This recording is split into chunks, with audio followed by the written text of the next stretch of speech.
दुनिया में सबसे जटिल चीज क्या है? इसका जवाब आपके दिमाग में है। दरअसल इसका जवाब भी दिमाग ही है। दिमाग के बिना इंसान की क्या अस्तित्व है? लेकिन सोचिए, अगर मशीनों के पास दिमाग हो, ऐसा दिमाग जो हमारी तरह देख, सुन और बोल सके, एक ऐसा दिमाग जो अच्छे बुरे का फर्क कर सके, जिसके पास तर्क शक्ति हो, जो इंटेलिजेंट हो। आपको इस बात का अंदाजा हो ना हो, लेकिन आप इस युग का हिस्सा बन चुके हैं और यह मुमकिन हुआ है आर्टिफिशियल इंटेलिजेंस के जरिए। आइए अब जानते हैं आर्टिफिशियल इंटेलिजेंस दरअसल क्या है। दोस्तों, आज हम इस वीडियो में जानेंगे कि आर्टिफिशियल इंटेलिजेंस क्या है और ये कैसे कार्य करता है। हम फाउंडर के लिए ये वीडियो बहुत ही खास होने वाला है, इसीलिए सभी फाउंडर इस वीडियो को ध्यान से देखें और समझने की कोशिश करें कि आज जो ऑनपैसिव अपना काम करने जा रही है वो किस आधार पर करने जा रही है। Thank you.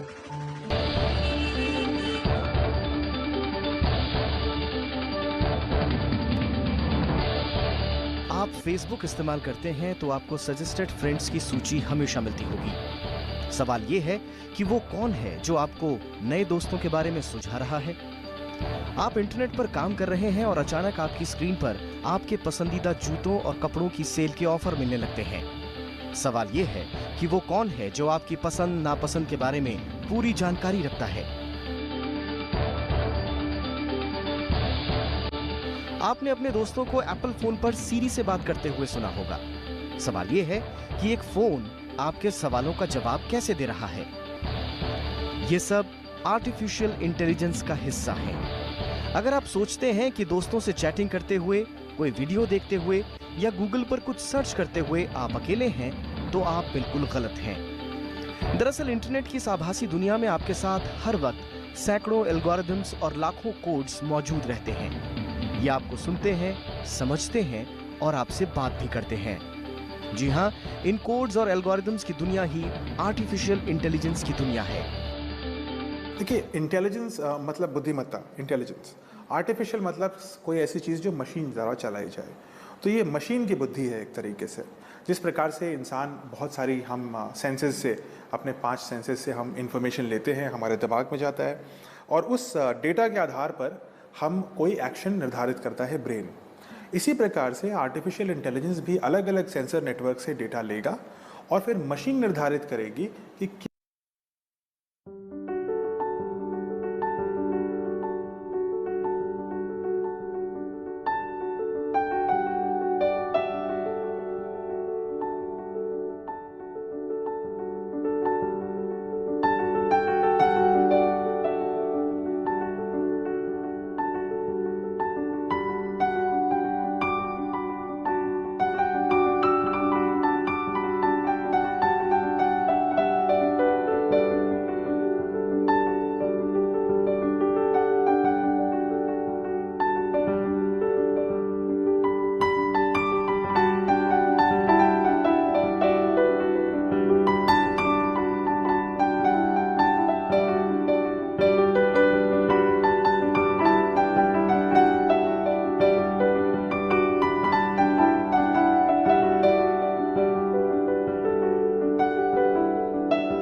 या एक कुत्ते और बिल्ली के बीच के फर्क को समझ सकता है।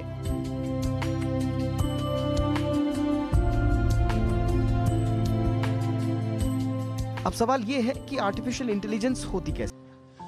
दोस्तों, आप ये वीडियो MDS टेक्निकल सर्विस पे देख रहे हैं। अगर वीडियो आपको पसंद आए तो प्लीज चैनल को सब्सक्राइब करना ना भूलें। इसके लिए जो तकनीक इस्तेमाल होती है वो है मशीन लर्निंग। मशीन लर्निंग यानी मशीन या कंप्यूटर को सिखाने की तकनीक। जैसे जब एक बच्चा पैदा होता है तो उसे चलना, बोलना, भागना, दौड़ना, पढ़ना, लिखना सिखाया जाता है। इसी तरह कंप्यूटर को आर्टिफिशियली इंटेलिजेंट बनाने के लिए उसे सब कुछ सिखाया जाता है मशीन लर्निंग के जरिए। मशीन लर्निंग में image processing, symbolic learning, computer vision और रोबोटिक्स जैसी तमाम पेचीदगियों का इस्तेमाल होता है। मशीन लर्निंग के जरिए प्रोग्राम हजारों एग्जाम्पल्स का खुद ब खुद अध्ययन करके एक एल्गोरिदम बनाता है और जरूरी नतीजा मिलने के बाद और स्मार्ट होता जाता है। IBM वॉटसन इसका बेहतरीन उदाहरण है, जिसे शुरुआत में सिर्फ सवाल जवाब के लिए बनाया गया था, लेकिन अब इसने देखने, सुनने, बात करने और यहाँ तक कि चखने यानी टेस्ट करने की दक्षता भी हासिल कर ली है। एक मशीन को आपको सिखाना है कि right from the basic step of walking to an advance step की इमोशंस कैसे आप उसमें लेके आओगे, that is machine has to understand, machine has to learn. उसको सिखाने के लिए ह्यूमन इनपुट्स देने होते हैं, इसलिए ecosystem as a whole is technology. उनको इनपुट्स देने के लिए we humans are going to teach, कि मशीन को सिखाएंगे कि फॉर दिस पर्टिकुलर एक्टिविटी आपको ऐसा करना चाहिए, फॉर दिस इसका आउटपुट ये होना चाहिए, and then leave the machine on its own. वो मशीन अपने आप अपने पास्ट हिस्ट्री से सीखती है, and that is what is called machine learning. इस तरह आर्टिफिशियल इंटेलिजेंस के साथ इंसान एक नई दुनिया में कदम रख चुका है।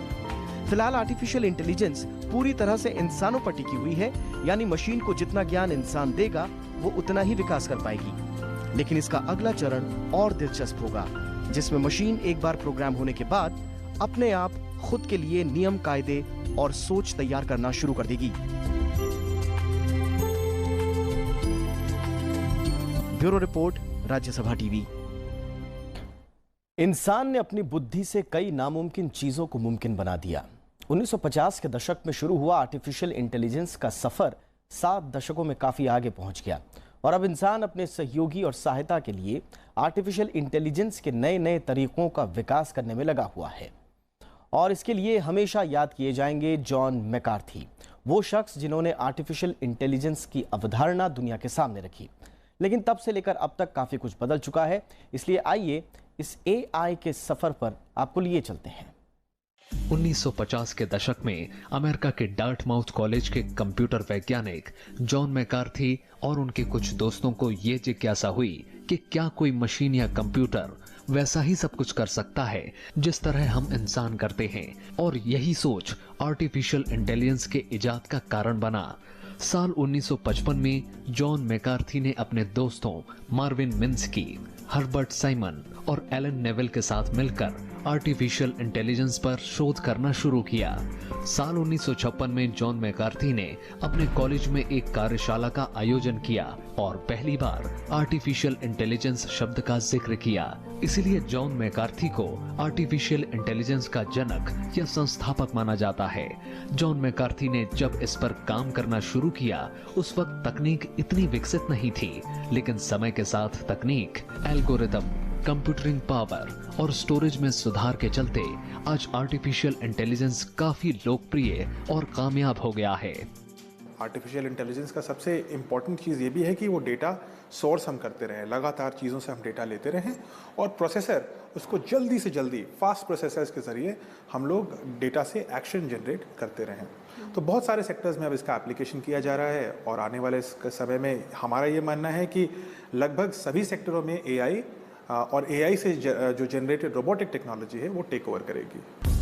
1950 के दशक में शुरू हुए आर्टिफिशियल इंटेलिजेंस को असली पहचान 1970 के दशक में मिली, जब जापान ने इस ओर पहल की। जापान ने 1981 में 5th जनरेशन नामक योजना की शुरुआत की। इसमें सुपर कंप्यूटर के विकास के लिए 10 वर्षीय कार्यक्रम की रूपरेखा प्रस्तुत की गई। इसके बाद ब्रिटेन ने इसके लिए एलवी नाम से एक प्रोजेक्ट बनाया। बाद में यूरोपीय संघ के देशों ने भी एस्प्रिट नाम से एक कार्यक्रम की शुरुआत की। 1983 में कुछ निजी संस्थाओं ने मिलकर आर्टिफिशियल इंटेलिजेंस पर लागू होने वाली उन्नत तकनीकों का विकास करने के लिए एक संघ, micro electronics and computer technology की स्थापना की। आसान शब्दों में तो आर्टिफिशियल इंटेलिजेंस का मतलब ये है कि एक मशीन को आप एक ह्यूमन की तरह कैसे उसकी थॉट प्रोसेस को कैसे एग्जीक्यूट कर सकते हो। That is the basic definition of AI. वैज्ञानिकों ने समय के साथ साथ आर्टिफिशियल इंटेलिजेंस के अलग अलग तरीकों और रूपों का विकास किया। इनमें प्रतिक्रियाशील मशीनें सिर्फ उन कामों को करने में सक्षम होती हैं जो उन्हें दिया जाता है। दिए हुए काम के अलावा ये मशीन कोई दूसरा काम नहीं कर सकती। इसी तरह वैज्ञानिकों ने सीमित मेमोरी का विकास किया, जो प्री प्रोग्राम नॉलेज और ऑब्जर्वेशन करके अपना काम करती हैं। इस तरह की मशीनों में जो निर्देश डाले जाते हैं, उनके आधार पर ये फैसला लेती हैं। कुछ आर्टिफिशियल इंटेलिजेंस मशीनों का विकास मस्तिष्क के सिद्धांत के आधार पर भी करने की कोशिश हो रही है। इस तरह की मशीनें लोगों की भावनाएं और उनके व्यवहार को समझने में सक्षम होंगी। इसी तरह आत्म जागरूकता के लिए भी आर्टिफिशियल इंटेलिजेंस मशीन तैयार करने की कोशिश हो रही है। ये मशीनें इंसान के अंदर की भावनाओं की पहचान करने में सक्षम होंगी। बहुत अंतर नहीं है वैसे एक इंसान के डिसीजन लेने और एक आर्टिफिशियल इंटेलिजेंस के डिसीजन लेने में। जिस प्रकार से हम लोग अलग अलग संवेदन हमें महसूस होते हैं, हम सूंघते हैं, हम छूते हैं, हम सुनते हैं, और उसके बेसिस पे हम पुरानी मेमोरी से कुछ कंपेयर करते हैं और फिर हम कुछ डिसाइड करते हैं। उसी प्रकार से आर्टिफिशियल इंटेलिजेंस में बहुत सारा डेटा आता है। उस डेटा को हैंडल करने का एक तरीका उसके अंदर पहले से प्रोग्राम्ड होता है, और जब वो मैच होता है या जितने परसेंट मैच होता है, उसके हिसाब से आर्टिफिशियल इंटेलिजेंस अपने टास्क को आगे बढ़ाती है। जैसे जैसे कंप्यूटर साइंस और तकनीक में विकास हो रहा है, वैसे वैसे आर्टिफिशियल इंटेलिजेंस के क्षेत्र में भी नए नए प्रयोग हो रहे हैं।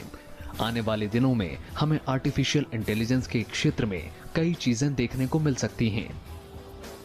Bureau report, Rajya Sabha TV.